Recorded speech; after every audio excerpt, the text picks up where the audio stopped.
ओम शांति। आज बाबा की 13 अगस्त 21 की महावाक्य हैं। मीठे बच्चे, मन मना भव की ड्रिल सदा करते रहो तो 21 जन्म के लिए रुष्ट पुष्ट अर्थात निरोगी बन जाएंगे। मन मना भव की ड्रिल रूह को ऐसे ड्रिल कराती हैं जो आत्मा 21 जन्म का वर्षा भी प्राप्त कर लेती हैं और निरोगी भी बन जाती हैं। प्रश्न है, सतगुरु की कौन सी श्रीमत पालन करने में ही मेहनत है? सतगुरु की कौन सी श्रीमत पालन करने में ही गुप्त मेहनत है? उत्तर, सतगुरु की श्रीमत है, मीठे बच्चे, इस देह को भूल कर मुझे याद करो, अपने को अकेली आत्मा समझो, देही अभिमानी रहने का पुरुषार्थ करो, सबको यही पैगाम दो कि अशरीरी बनो। देह सहित देह के सब धर्मों को भूलो तो तुम पावन बन जाएंगे। इस श्रीमत को पालन करने में बच्चों को गुप्त मेहनत करनी पड़ती है। तकदीरवान बच्चे ही यह गुप्त मेहनत कर सकते हैं। ओम शांति। बच्चे बैठे हैं अपने भाई बहनों को ड्रिल सिखाने। यह कौन सी ड्रिल है? इसमें बच्चों को कुछ कहना नहीं होता है। वह तो जिस्मानी ड्रिल आदि करते हैं उसमें तो कहना पड़ता है। यह तो सुप्रीम टीचर हैं, तो गीता का भगवान भी हैं, जो बच्चों को बैठ योग की ड्रिल भी सिखलाते हैं। ये ड्रिल भी गुप्त हैं। ड्रिल सिखलाई इसलिए जाती हैं कि स्टूडेंट रुष्ट पुष्ट हेल्दी हो जाएं। तुम बच्चे जानते हो इस मनमना भव की ड्रिल से 21 जन्म के लिए बहुत रुष्ट पुष्ट रहेंगे, कभी बीमार नहीं होंगे। तो यह कितनी अच्छी रूहानी ड्रिल है। बाप समझाते हैं मनमना भव, इसमें कहने की दरकार नहीं, सिर्फ समझाया जाता है कि अपने को आत्मा समझो। देही अभिमानी भव, भव का अर्थ ही है तुम बाप को याद करो तो एवर हेल्दी बन जाएंगे। कल पहले भी हम इस रूहानी ड्रिल से एवर हेल्दी बने थे। रूहानी ड्रिल रूहानी बाप परमपिता परमात्मा शिव ही सिखलाते हैं। भगवान तो उनको ही कहा जाता है जिनकी पूजा भी होती है। शिवाय नमः भी कहते हैं ना, ब्रह्मा देवताय नमः, शिव परमात्माय नमः कहेंगे। यह ड्रिल कोई जिस्मानी मनुष्य नहीं सिखलाते हैं। ऐसे नहीं कि तुमको यह ड्रिल ब्रह्मा ने सिखाई है, नहीं, बल ब्रह्मा कुमार कुमारियाँ कहलाते हो, परंतु चिट्ठी पर भी तो लिखते हो शिव बाबा केयर ऑफ ब्रह्मा। वह तो गुप्त हो गया। लेकिन मनुष्य को कैसे पता पड़े? ब्रह्मा तो प्रजापिता हैं, तो सारी दुनिया उनके बच्चे हैं। प्रजापिता है ना। ड्रिल सिखलाने वाला तो निराकार बाप हैं, वह गुप्त हैं। गुप्त होने के कारण मनुष्य को समझने में भी डिफ़िकल्टी होती है। ब्रह्मा को तो भगवान नहीं कहा जाता, यहाँ नाम ही दिखाते हैं ब्रह्मा कुमार कुमारियाँ अर्थात ब्रह्मा की संतान। जब कोई आता है तो उनको समझाना है कि यह नई दुनिया रचने वाला ब्रह्मा नहीं है, लेकिन निराकार बाप हैं जो ब्रह्मा द्वारा रचना रचते हैं। पारलौकिक परमपिता परमात्मा ब्रह्मा द्वारा रचते हैं, गोया सुप्रीम सोल की रचना हुई।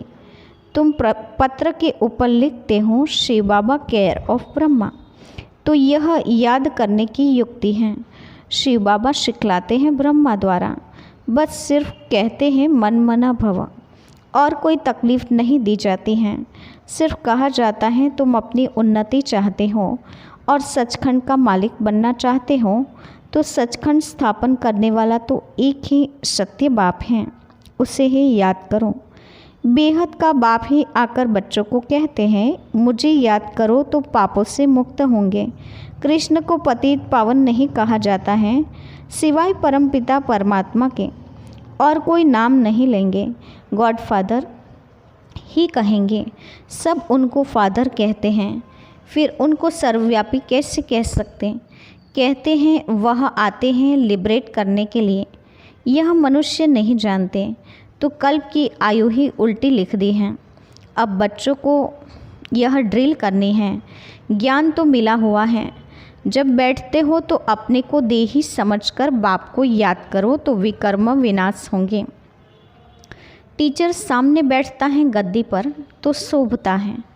कायदा है कि ड्रिल कराने के लिए टीचर ज़रूर चाहिए, कोई बड़ा टीचर तो कोई छोटा टीचर होता है।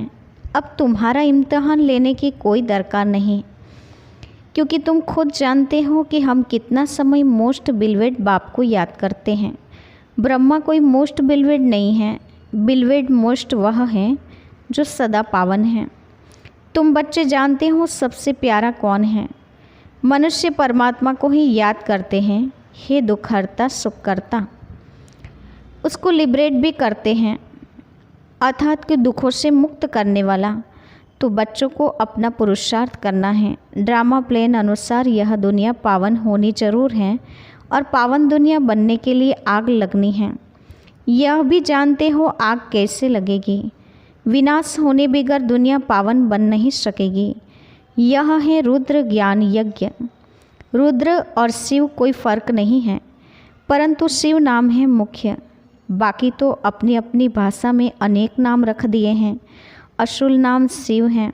शिव जयंती भी मनाते हैं। भारत में ही शिव जयंती मशहूर है। बेहद की बाप की शिव जयंती है तो आते भी ज़रूर होंगे। शिव बाबा का नाम बाला है, ब्रह्मा द्वारा स्वर्ग की स्थापना कराने वाला है। तो उस ऊंचते ऊंच बाप को याद करना पड़े। ब्रह्मा ऊंचते ऊंच नहीं हैं, वास्तव में ब्रह्मा ऊंचते ऊंच बनते हैं, फिर नीचे भी उतरते हैं।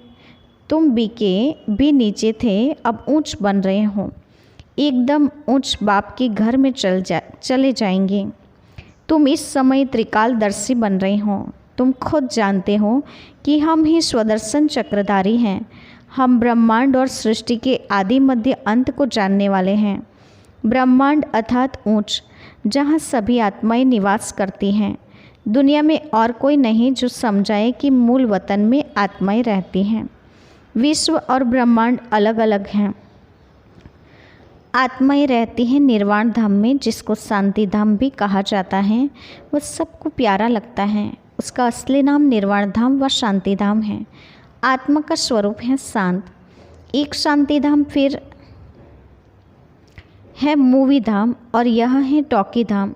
मूवी धाम में जास्ती रहने का नहीं है। शांति धाम में बहुतों को रहना होता है और कोई स्थान नहीं है। आत्मा जब बाप को और घर को याद करती है तो ऊपर में याद करती है। बीच में धाम को तो तुम्हारे सिवाय और कोई नहीं जानते हैं। मनुष्य को तो इतना ज्ञान है नहीं, सिर्फ कहते हैं ब्रह्मा विष्णु शंकर सूक्ष्म वतन में रहते हैं, बाकी उन्हों के ऑक्यूपेशन का पता नहीं है। 84 जन्म लेते हैं। ब्रह्मा सो विष्णु, विष्णु सो ब्रह्मा है। यह है लिप युग। ये थोड़े समय का है, जैसे पुरुषोत्तम मास कहा जाता है। यह तुम्हारा हीरे जैसा उत्तम बनने का उच्च जन्म है। शूद्र से ब्राह्मण बनना सबसे उत्तम है। ब्राह्मण बनते हो तो दादी का वर्षा लेने के हकदार बनते हो। बाप बच्चों को कहते हैं, बच्चे सदैव मनमना भव।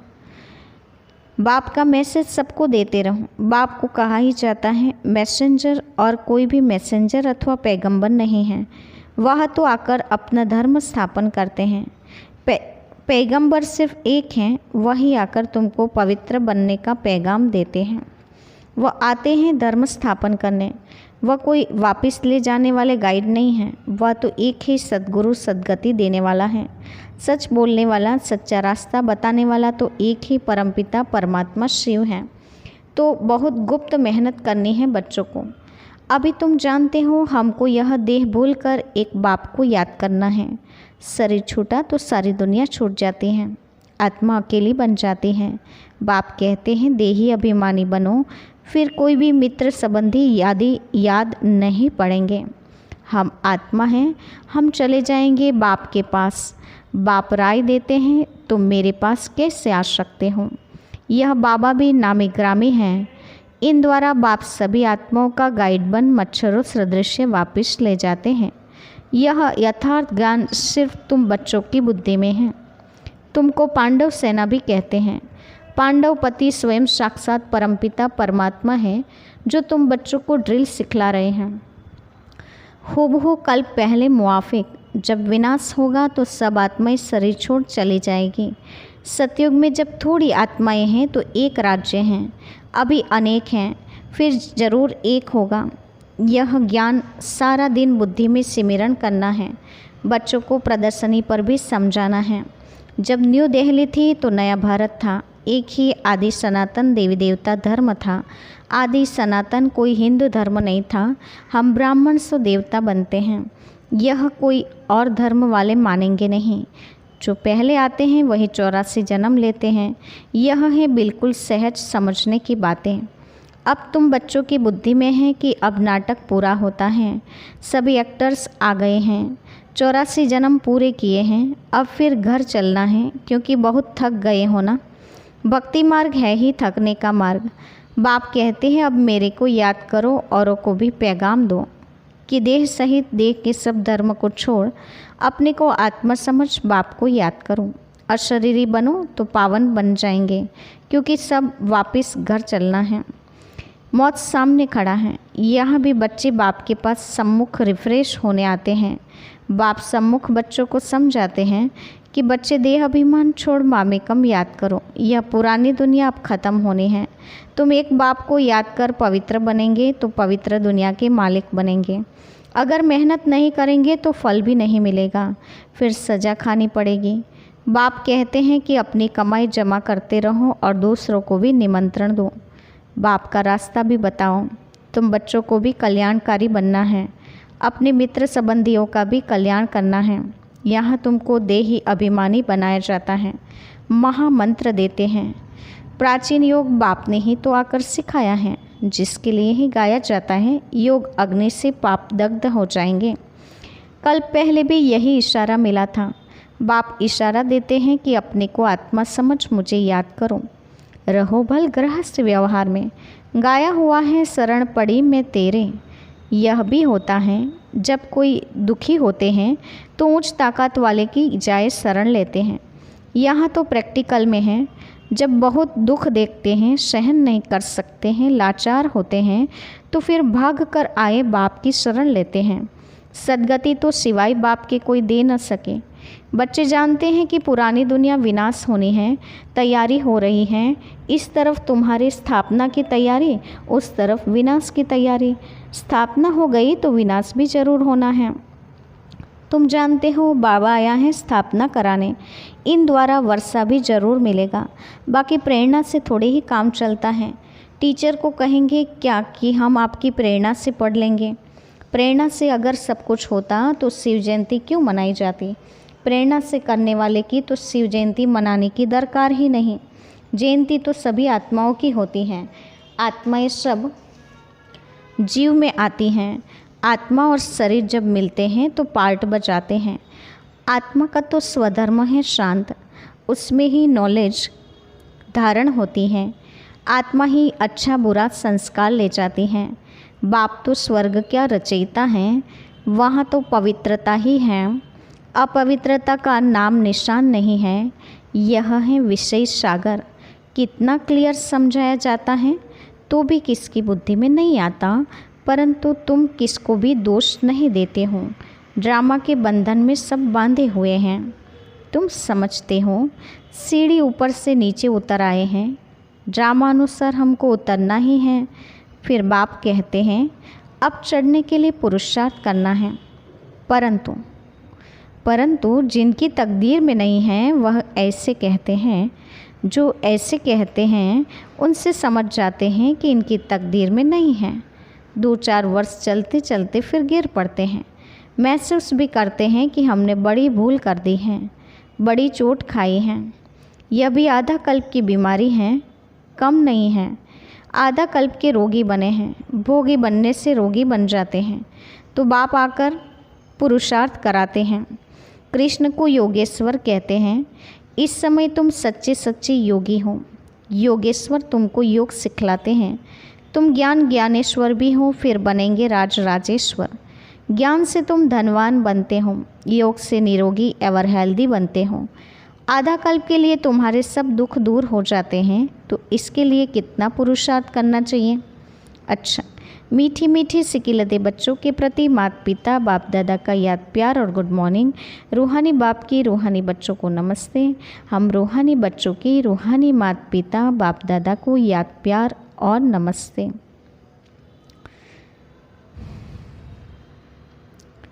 धारणा के लिए मुख्य सार। पहले पॉइंट, पावन बनने के लिए अशरीरी बनने का अभ्यास करना है। सबको पैगाम देना है कि एक बाप को याद करो, देह सहित सब कुछ भूल जाओ। दूसरा, योगेश्वर बाप से योग सीखकर सच्चा सच्चा योगी बनना है। ज्ञान से धनवान और योग से निरोगी एवर हेल्दी बनना है। वरदान है, कल्याण की वृत्ति और शुभचिंतक भाव द्वारा विश्व कल्याण के निमित्त बनने वाले तीव्र पुरुषार्थी भव। कल्याण की वृत्ति और शुभचिंतक भाव द्वारा विश्व कल्याण के निमित्त बनने वाले तीव्र पुरुषार्थी भव। विस्तार है, तीव्र पुरुषार्थी वह हैं जो सभी के प्रति कल्याण की वृत्ति और शुभचिंतक भाव रखें। बल कोई बार बार गिराने की कोशिश करे, मन को डगमग करे, विघ्न रूप बने, फिर भी आपका उसके प्रति सदा शुभचिंतक का अडोल भाव हो। बात के कारण भाव न बदले, हर परिस्थिति में वृत्ति और भाव यथार्थ हो तो आपके ऊपर उसका प्रभाव नहीं पड़ेगा। फिर कोई भी व्यर्थ बातें देखने में ही नहीं आएगी, टाइम बच जाएगा। यही है विश्व कल्याणकारी स्टेज।